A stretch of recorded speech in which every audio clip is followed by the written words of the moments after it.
you know, it doesn't get much bigger than this. You know, this is as big as it gets in Los Angeles, right? How are we doing tonight? How's everyone doing? Yeah, Yuri! This is great. I got some friends visiting me in the house. I got a friend in town. Give it up for my friend Andrew visiting from Utah. Yeah. Give it up for Andrew. Utah is great. It's so white. You know, the only other place in the world that's so white is the Vatican. You know what I mean? Like it's that white. It's amazing. It's whiter.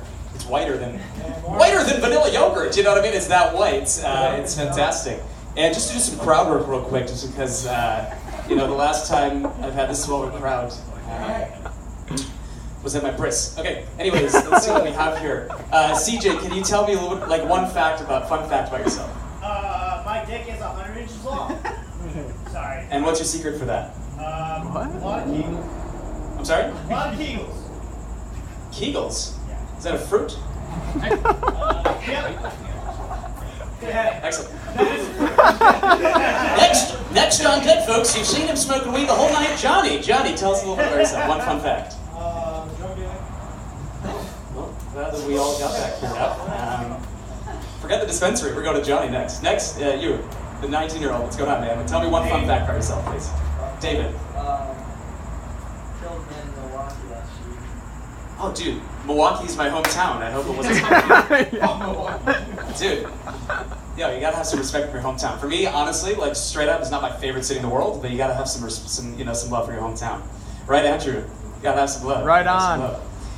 What about Montgomery? Yes, sir. Please share with us a little bit about yourself. One fun fact, please. I learned how to swim in between when I was like 6 and 7. What's your favorite stroke?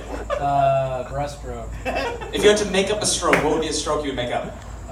The pineapple stroke. It would be sort of spinning around in the water, sort of like freestyle, but you're also getting on your back. Yeah, that sounds like what I do in bed. That's awesome. Sort of the bubbles it makes looks like a pineapple. Say that again one more time. The bubbles it creates when you make that movement in the water, it looks like a pineapple. Is like just right beyond your feet.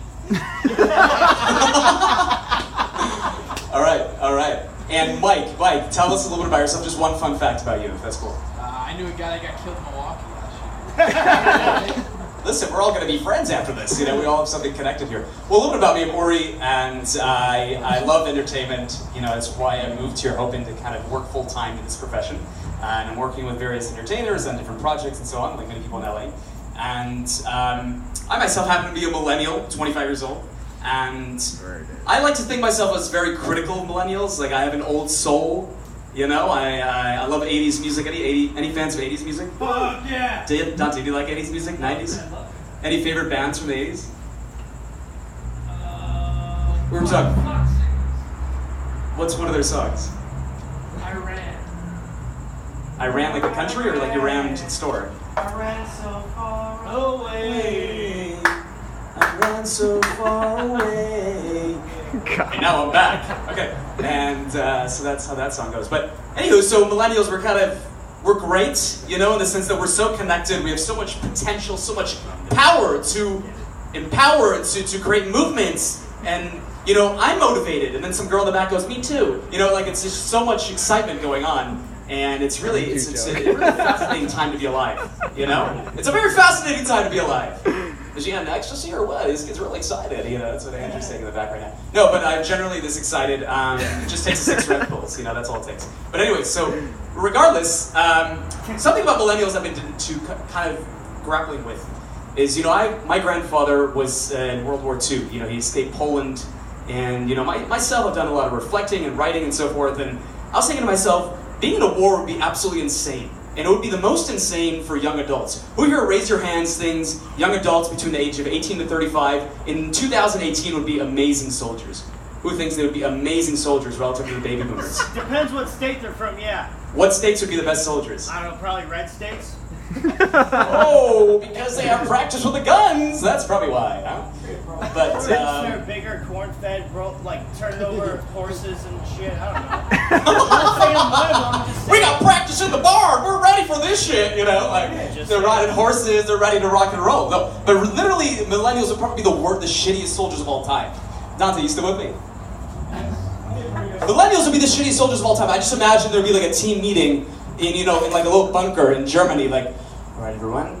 General, actually, Montgomery looks like a general. He could be a general in the army. We both are. General Montgomery here. Everyone, soldiers, gather around. We're entering Germany. They've pissed us off in recent time. They're thinking they are going to be a threat to the United States, and we're going to wipe them once and for all. Who is with me? Because we're going in. Yeah. And then everyone cheers. They cheer. And then they go in. And then they shh. Quiet.